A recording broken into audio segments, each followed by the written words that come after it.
Well, good morning, YouTube. Got out here on the flat early, son. Early bird gets the worm, early bird gets the trout. What is going on, y'all? Got a 15 mile an hour to 17 mile an hour steady wind. It's time to do some drifting. This is kind of how we're doing the drift thing. So let's say we've got that typical southeast-ish wind that comes out of the Gulf headed this direction. This is completely hypothetical, but just kind of gives you an idea of how we're thinking when we're doing these drifts. So let's say there's a point that you can put in right here, which there is actually, but let's just say hypothetically you can put the kayaks in here, and I like to drift about 2 to 4 miles. So let's say that I know there's a road that comes to here and there's a takeout here. And let's say that's 3 miles. So here's my wind direction, so I'll put in here, and I can kind of tell by the map that I'm going to catch the wind from the back and the side a little bit, which will push us down this bank line nicely. We may have to nudge out a little bit and drift back, and nudge out a little bit and drift back, but more or less it's going to push us down this bank line, and the only thing we're going to do is correct. We're not going to have to paddle.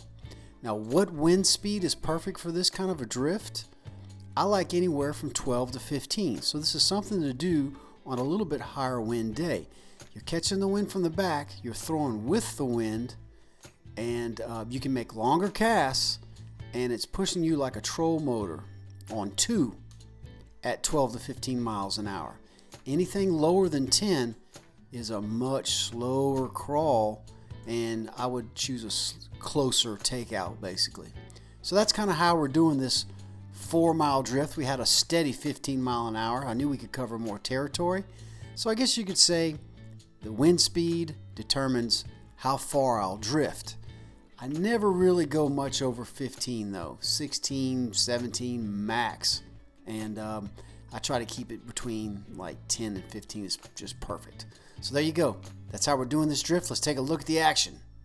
Good morning, America. Flat's not doing too good this morning. It got skinny overnight. Flood tide's gone. Flood tide just said adios amigo last night, and it just dropped. I mean, I can't even pedal the old town through here. So I called Mama and I said, can you pick us up if we drift off this flat and just keep on going? She said, yes, sir. So that's what we're gonna do. Just keep on drifting until we find fish. Love drifting several miles. It's bad to the bone. It's like having a motor. We're out in the middle of the bay, and we got some birds diving, and we got whitebait snapping all over the place. Doing a drift across, but I'm not going to pass all this snapping bait up. Throw some top water. Throw some jigs. Oh snap!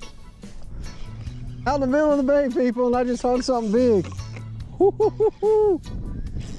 Dadgum, dude. I don't know what it is. Probably a big old gaff top or something. Under all that bait? Gotta be. Dang it, look at the slime. I've been slimed. Bye, Mr. Sailfin. There's your boy right there if you're hungry. Sea robin. No way. Wow, hadn't seen a sea robin in a long time, dude. How about them apples, huh? Ain't caught one of those in years.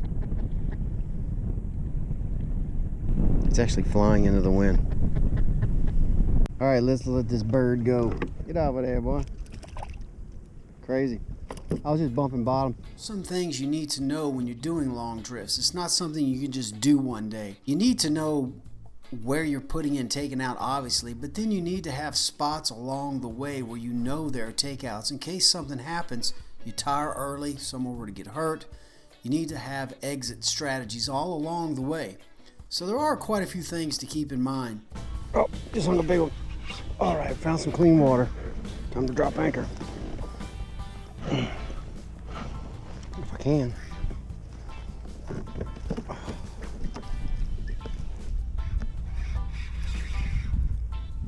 Oh, that's a nice fish, dude.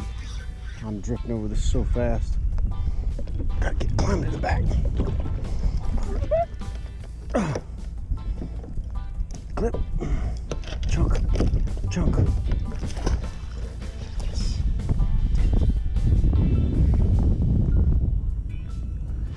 feeling, man. This flat was just looking good. It cleared up real nice.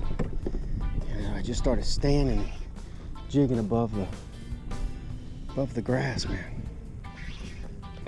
It's like a nice red. Yeah, big boy.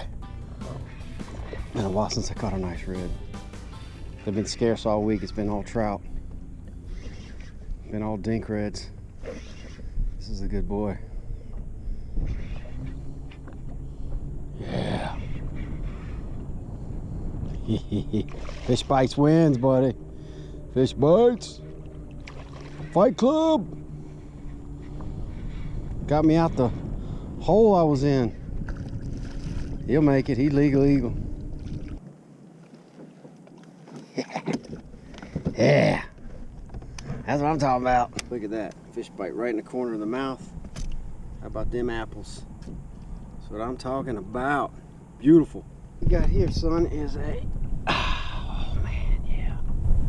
21, son. So with this long-range drift, we're able to drift until we find fish, anchor out, catch some, continue the drift till we find some more, covering much more territory, like being in a boat. Oh, we got something big, dude. That's a red.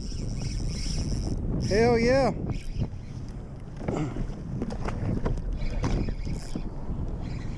Right here in the middle of the canals, all this boat traffic. Another 20-something. Right under the bridge, man.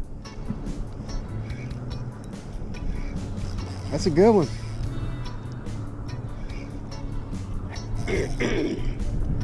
Hammer time. Man, it's a long time coming, dude. 4 miles.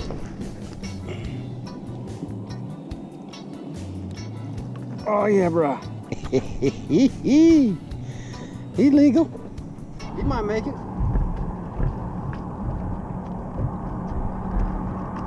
Oh yeah, he's right on the line. 16th ounce on a calm day and an 1/8 ounce jig head on a windy day. Keep it moving kind of quick and you'll catch large numbers of fish. So we got a big offshore boat coming at Mach 5. I'm gonna get behind this gate right here and let it pass. Let the wake pass. He's sketching me out.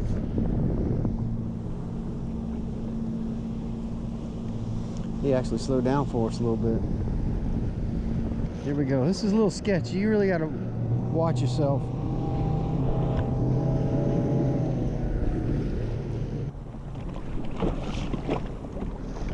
All right. Got another contestant.